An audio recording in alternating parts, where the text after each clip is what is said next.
皆さんこんにちは。タイトジャパニーズのタイトです。今日もポッドキャストを聞いてくださりありがとうございます。ということで今日もポッドキャストを撮っていくんですけど、いつもと違うことが一つあります。何かというと、今日は台本、スクリプト全くなしで動画を撮っています。なので本当に僕が普段話しているような日本語に近い日本語を皆さんも聞くことができるのではないかなと思ってます。ただやっぱりテーマを決めておかないといけないなと思うので、テーマは決めています。それが、僕の休日の過ごし方についてです。ちなみに今日は3月の1日、1日土曜日なんですけど、本当に天気が良かったです。いいです、天気が。気温もだいたい13度とか4度ぐらい今日はあったので、とっても暖かくて本当に過ごしやすい、気持ちのいい天気でした。はい。ということで今日何をしたか、今日休日なので、休日休みの日なので、今日何をしたかっていうのをちょっとまず話していこうと思うんですけど、まず朝起きたのがだいたい9時ぐらいです。9時ぐらいに起きて、でそこから、僕はもう絶対朝シャワーを浴びるんですよ。朝シャワーを浴びるのが好きなので。朝シャワーを浴びて、で服を着替えて、歯磨きとかもやって準備をして、その後ジムに行きました。ジムが結構好きなので、体を鍛えるワークアウトをするためにジムに行きました。だいたい家から歩いて10分ぐらいのところにジムがあります。ちなみに僕の行ってるジムはエニタイムというジムです。日本だけじゃなくて海外にも店舗があるジムで、24時間行くことができるので、休みの日とか仕事終わりの日とか時間がある時によく行ってます。なのでそのエニタイムに今日朝9時ぐらいに起きて用意をして行きました。でそこでだいたい1時間ぐらいですかね、筋トレをしました。今日は上半身の日でございます。上半身なので、胸とか腕とか肩ですよね。今日は胸の日だったんですけど、だいたい1時間ぐらい筋トレをしました。音楽を聴きながら。でその後何をしようと思ったんですけど、やっぱり今日天気が本当に良くて、気温も結構高かったので、そのジムの横にある公園に行きました。で公園に行ってお散歩をしました。はい、友達がいません。一人でジムに行って一人で公園に行きました。で公園に行って、歩いてベンチに座って、人生について考えながら、あとは携帯を触ってみたり、あとはそこら辺にいる犬を見て癒されたり、僕犬めっちゃ好きなんで犬を見て癒されたりしてました。はい。でだいたいそこに1時間ぐらいいたんですかね。結構いました。1時間ぐらいいて、その後、お昼の時間だったのでご飯を食べに行きました。はい。ちなみに僕がご飯を食べに行ったのはすき家というところですね。チェーン店。もしかしたら皆さんも行ったことがあるかもしれないんですけど、僕はすき家が結構すき家すいません、すき家が好きなので、行きました。でそこで牛丼を食べて、家に帰りました。はい。午前中はそんな感じの過ごし方を、今日休日だったのでそういう過ごし方をしてました。で、その後家に帰って、シャワーを浴びて掃除をしました。家の掃除。なかなか平日だと掃除をする時間がなかったり、あとは掃除をしようっていうモチベーションがなかったりするので、とりあえず家に帰って掃除機を使って掃除をしました。はい。あれですね、今こうやって今日の一日を振り返ってみると、なんかお年寄りみたいな一日過ごしてますね、僕。はい。なんか友達とどっかに出かけるとか、お酒を飲みに行くとか、旅行に行くとかじゃなくて、ジム行って公園行って掃除をするっていうおじいちゃんみたいな一日を過ごしてますね、今思うと。全然いいんですけど、楽しいんで。はい。ということで掃除をしました。で、その後、僕サッカーが好きなんですよ。で、日本だとJ リーグっていうサッカーのリーグがあるので、その J リーグの試合をインターネットで見ました。地元が僕の地元が神戸なので、ヴィッセル神戸というチームがあって、そのヴィッセル神戸の試合を見てました。残念ながら負けちゃったんですけど、面白かったですね。サッカーを見るのは好きなので。はい。そんな感じで今日の休日一日を過ごしました。はい。ということで今日はこういう感じの時間の過ごし方をしたんですけど、普段何をしているかっていう話をこれからしようと思います。普段もでもあんまり変わりません。だいたい時間があればジムに行って公園に行くっていう、これは結構定番、自分の中で好きな時間の過ごし方、休日の過ごし方になります。で、その他に何をしてるかっていうと、僕は結構旅行が好きなので、長期の休み、3日4日5日とか1週間とか、そういう長い休日があるときは海外旅行によく行きます。よくってほどでもないか。1年に何回かは行くようにしてます。はい。例えば去年で言うとヨーロッパに行きましたね。イギリスとベルギーに行きました。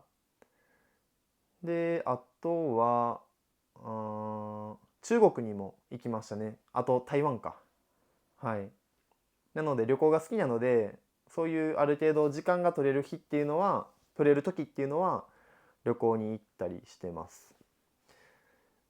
で、そんなに長い休日じゃない時、普通に2日、土曜日と日曜日が休み、そういう時にはさっき言ったようにジムに行ったり公園に行ったりしてます。あとは、時々友達とお酒を飲みに行ったりもしてます。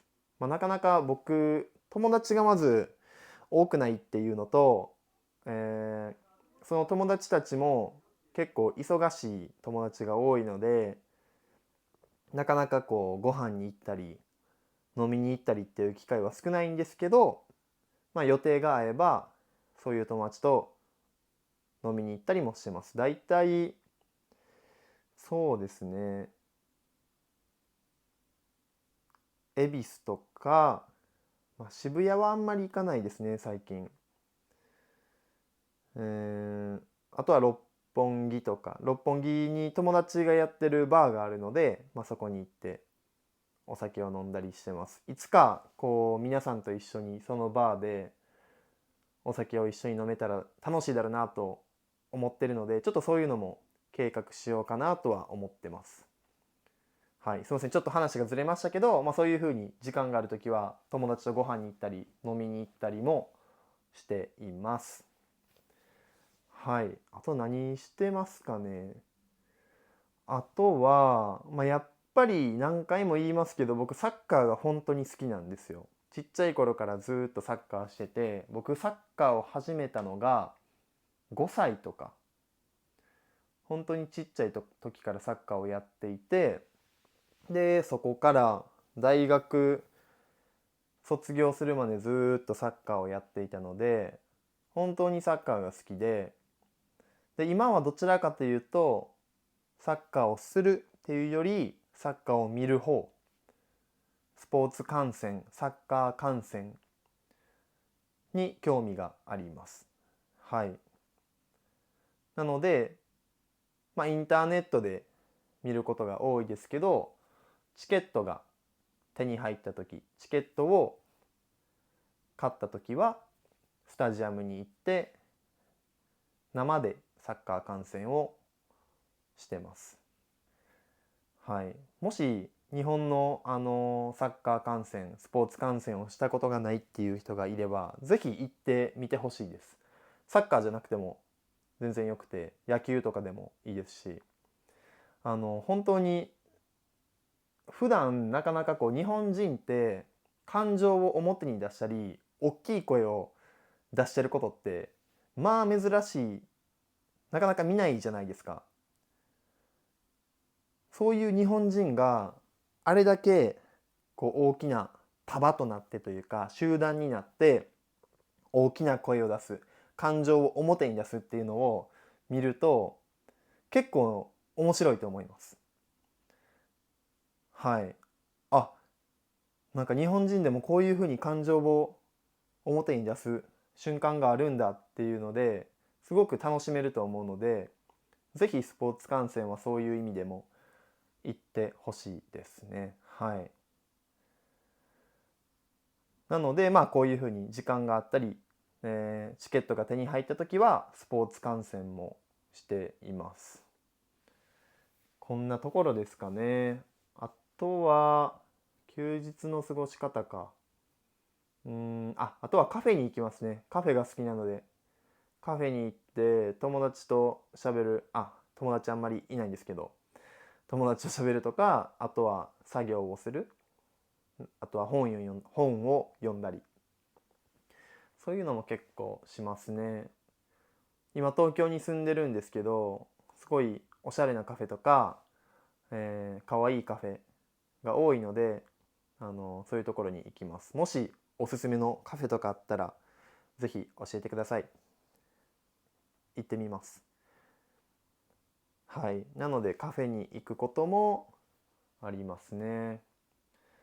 他の日本人って休日どんな過ごし方をしてるんですかね。でも大体同じような感じではあると思います。カフェに行ったり、あとは友達とお酒を飲みに行ったり、居酒屋に行くとか、そういう過ごし方をする人が多いんじゃないかなと思います。なかなかこう僕のイメージかもしれないですけど、海外の方って結構アクティブな趣味が多い人が多い気がするんですよ。例えばハイキングとか、サーフィンとか、そういう体を動かす系、体力を使ってエネルギーを使うような趣味をする、ジムもそうですね。そういう趣味を持ってる人が多いイメージってあるんですけど、日本人でそういう人が多いかって言われるとあんまり多くないです。少なくとも僕の周りは。どっちかって言ってやっぱり平日は仕事で土日は仕事の疲れを取る、ストレスを発散するというか、体を休ませる、休憩するっていう風に捉えてる人が多いと思うので、土日はそれなりあまりエネルギーを使わないような趣味、カフェに行く、居酒屋に行くとか、そういう時間の使い方をしてる人が多い気はしますね。もしかしたら、日本人と日本人じゃない人の中で休みの日っていうこの休みの休日の捉え方っていうのがちょっと違うのかなとは思います。はい、もちろんどっちがいいとか悪いとかではなくて、はい。ただ僕は結構さっきも言ったようにジムに行くとかあとは友達とサーフィンに行くことも時々ありますし、ハイキングもちっちゃい頃からハイキングは好きだったのでハイキングに行くこともありますし、できるだけこう何か新しいことにトライしたり、体を動かしたり自然と触れ合ったり、そういう時間の過ごし方をしようっていうふうには心がけています。はい。ちょっとこんな感じで今日は本当に台本スクリプトなしで思いつくがままに話しました。僕って普段こういう感じで友達とも話してます。こういう日本語で。なのでスクリプトがなかったのでちょっと難しいとか内容が入ってこない、分かりにくい、そういうふうに感じた方もいらっしゃるかもしれないですけど、せっかくなのでこういうポッドキャストがあっても面白いかなと思ったので今日はこういう形式で動画を撮ってみました。はい。ということで今日も、最後まで動画を見てくださりポッドキャストを聞いてくださり本当にありがとうございます。ぜひコメントとかでこういうことについて話してほしいとか、もうちょっとゆっくり話してほしいとか、そういうリクエストがあればもう何でもいいのでコメントで教えていただければ嬉しいです。よろしくお願いします。ちょっと待って、この日本語どこで学べるん？このチャンネルを登録したらいいねん。バイバーイ。